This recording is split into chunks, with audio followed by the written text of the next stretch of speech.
नमस्कार, आपका स्वागत है हमारे YouTube चैनल शिक्षा सखा पर। आज मैं आपके लिए लेकर आई हूँ कक्षा 6 वसंत भाग 1 का 18वां पाठ। पाठ का नाम है संत शिरोमणि रविदास। पिछली वीडियो में मैंने आपको सांस सांस में बांस पाठ के सार, प्रश्न अभ्यास और बहुविकल्पीय प्रश्नोत्तर करवाए थे। अगर आप मेरे चैनल पर नए हैं और अभी तक आपने मेरे चैनल को सब्सक्राइब नहीं किया है तो प्लीज़ सब्सक्राइब कर लें और बेल आइकन को ज़रूर दबाएं। मैंने अपने चैनल की प्लेलिस्ट में सब्जेक्ट वाइज लिस्ट डाली हुई है। आप जिस भी लेसन को देखना चाहते हैं मेरे चैनल की प्लेलिस्ट में जाकर उसे देख सकते हैं। प्रश्न है, डॉक्टर राम सजन पांडे का संक्षिप्त परिचय दीजिए। उत्तर, राम सजन पांडे हिंदी साहित्य के प्रसिद्ध लेखक हैं। भक्तिकालीन कवियों का इनके जीवन पर अत्यधिक प्रभाव देखने को मिलता है। संत शिरोमणि रविदास इनकी प्रसिद्ध जीवनी रचना है। लेखक ने अपने भाषा में तत्सम शब्दों का प्रयोग किया है, जैसे प्रसिद्ध, उपासना, ईश्वर, सर्वांगीण, अभिमान, सम्मुख, द्वेष आदि। इन्होंने तत्सम शब्दों के साथ साथ तद्भव तथा देशज आदि शब्दों का भी सहज रूप में प्रयोग किया है। इनकी भाषा शैली कहीं कहीं काव्यात्मक भी हो जाती है। इनकी शैली में चित्रात्मकता के दर्शन भी होते हैं। उपदेशात्मकता का स्वर इनके लेखन की विशेषता है।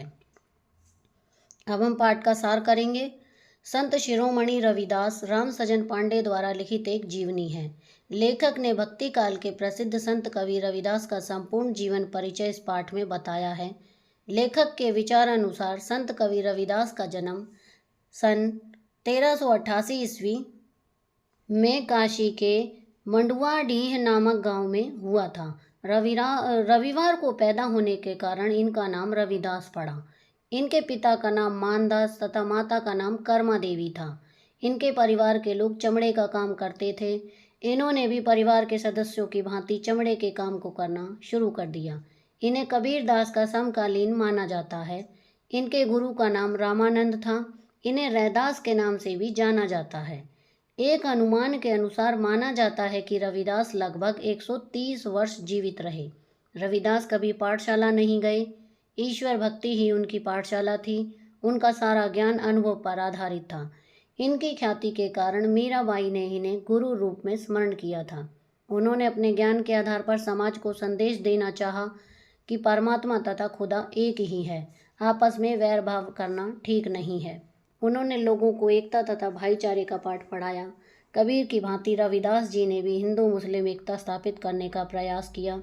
संत रैदास जी ने तत्कालीन समाज में जाति के नाम पर निम्न वर्गों के शोषण के विरुद्ध निर्भीकता से आवाज़ उठाई है। वह आडंबरों तथा अंधविश्वासों के सर्वथा विरोधी थे।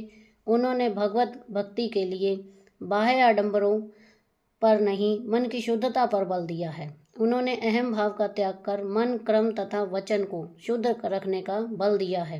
रैदास जी ने नृत्य, भजन, तीर्थ, व्रत, सिर मुंडवाना आदि कार्यों को आडंबर कहकर इन्हें निरर्थक माना है। रैदास जी का सारा जीवन मन को पवित्र कर दे, सारा साहित्य मन को पवित्र कर देने वाला है। उनका काव्य सहज भक्ति का अमृतपान करवाता है। उन्होंने अपनी वाणी में समाज में फैली रूढ़ियों, पाखंडों तथा सांप्रदायिक वैषम्य को उजागर किया है। संत रैदास जी के पद रैदास की वाणी और रैदास के पद नाम से मिलते हैं। आदि ग्रंथ श्री गुरु ग्रंथ साहिब में इनके अनेक पद संकलित हैं। इनकी रचनाओं की मूल भाषा ब्रज है। संत कवियों में कबीर की भांति रैदास जी का नाम विश्व प्रसिद्ध है। रविदास जी कालजयी संत हैं। संपूर्ण भारत देश में उनके लाखों अनुयायी बने हुए हैं। इन्होंने अपने काव्य में गुरु भक्ति, नाम स्मरण, प्रेम, कर्तव्य पालन तथा सत्संग को अपनाने पर बल दिया है। आज भारत और सभी भारतीय संत रविदास जैसे संत कवि को पाकर धन्य हो गए हैं। प्रश्न अभ्यास। प्रश्न 1, रविदास ने परमात्मा विषय ज्ञान किस माध्यम से प्राप्त किया? उत्तर है, रविदास ने अपना सारा ज्ञान अनुभव के आधार पर प्राप्त किया। वह कभी पाठशाला नहीं गए। ईश्वर की भक्ति करने से ही उन्हें ज्ञान प्राप्त हुआ। प्रश्न 2, रविदास समाज को क्या संदेश देना चाहते थे? उत्तर, रविदास समाज को बताना चाहते थे कि परमात्मा और खुदा एक ही है, दोनों में कोई भेद नहीं। आपस में बैर भाव रखना ठीक नहीं। मानव की एक ही जाति है और वह है मानवता। प्रश्न 3, रविदास की दृष्टि में समाज की सर्वांगीण उन्नति के लिए क्या क्या आवश्यक है? उत्तर, रविदास की दृष्टि में समाज की उन्नति के लिए भाईचारा होना अति आवश्यक है। ऊंच नीच, जात पात, धर्म आदि का भाव दूर कर समानता और एकता की भावना लाना आवश्यक है।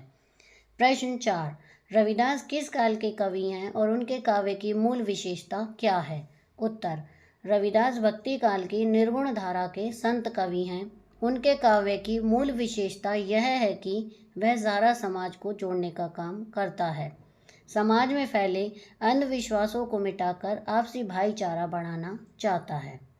तो यहाँ पर यह हमारा अभ्यास का कार्य संत शिरोमणि रविदास पाठ का पूरा हो गया है और यहाँ पर हमारा हिंदी वसंत का सिलेबस भी पूरा हो गया है।